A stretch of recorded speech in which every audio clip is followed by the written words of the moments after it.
Hey everyone, welcome back. Today we are jumping right into the major highlights from Session 12 of Kalinima Echoes of the Divine.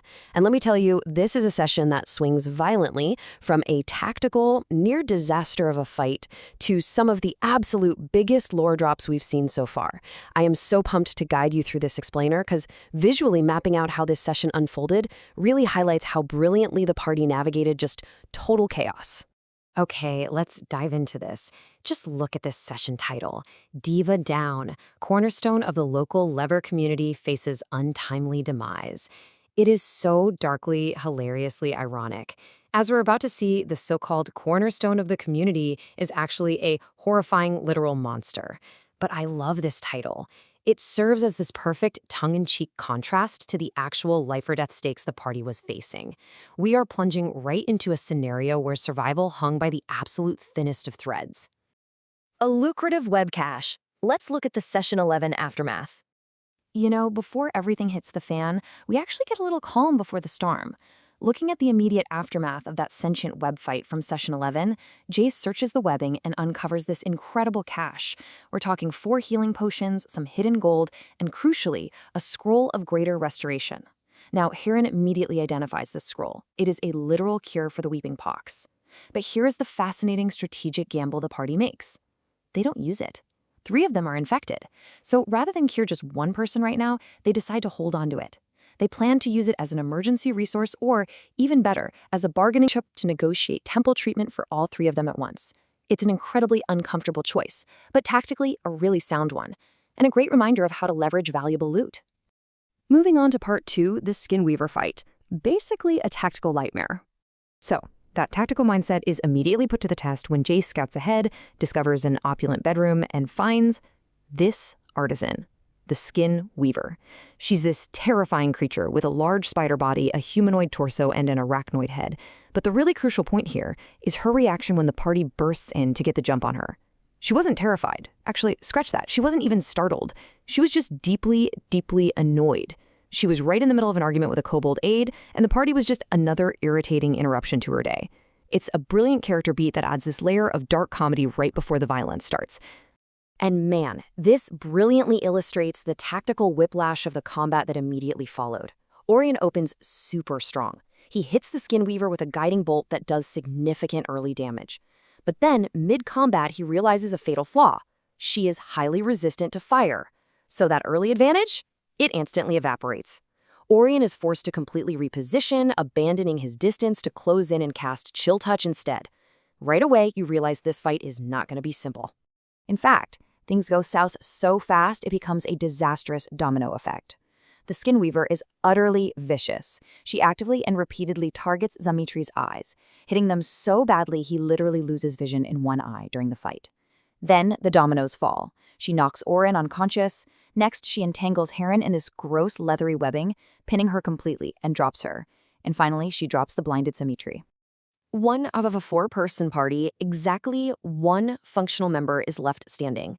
3 party members are bleeding out on the floor simultaneously, and the Skinweaver is still active.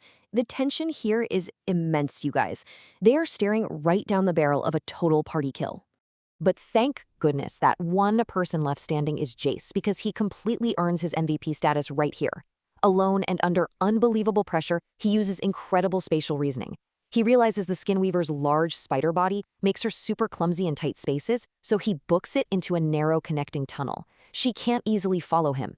From that trapped vantage point, he lines up his gauntlet and just blasts her down. He single-handedly stops the total wipeout, rushes over, and administers those healing potions they found earlier, reviving his entire party. With the adrenaline fading, Zamitri cuts Heron free, and a crucial medicine check saves Dimitri's eye from permanent blindness. Talk about a close call. Which brings us to Part 3. Uncovering the sewer plot. The post-combat findings. Now, what's really interesting about this next part is the total juxtaposition. As they search the bedroom, Heron assesses the notes and confirms the Skinweaver was a genuinely exceptional leatherworker. She had professional books on tailoring, geography, and language. She made beautifully tailored clothes for her weird spider body.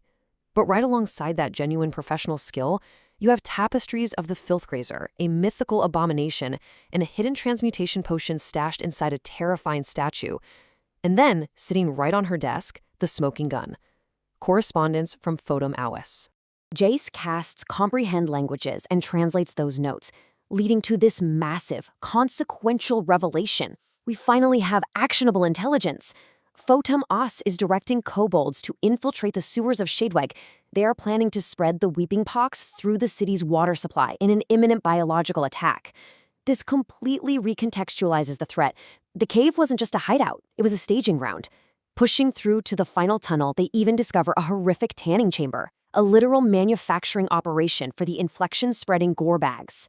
So now we hit part 4, the ticking clock, the long road home. The journey back is just incredibly somber and terrifying. They stop at the Wistful Way Inn, but Jace, Heron, and Dimitri have to quarantine outside. They're actively plotting to use that Photom Os sewer intel as leverage for their own healing. But the real emotional heart of this episode happens on that second evening. Contrasting all their tactical plotting, Heron has a very real, very maudlin conversation with her own mortality. After yet another near-death experience, she turns to Jace and asks that if she dies in battle, he needs to escape, find her husband, and tell him what happened. Jace gently asks her not to plan for her own death, but honestly, the weight of what they are carrying is undeniable. And her fear is entirely justified when you look at how much the party has deteriorated.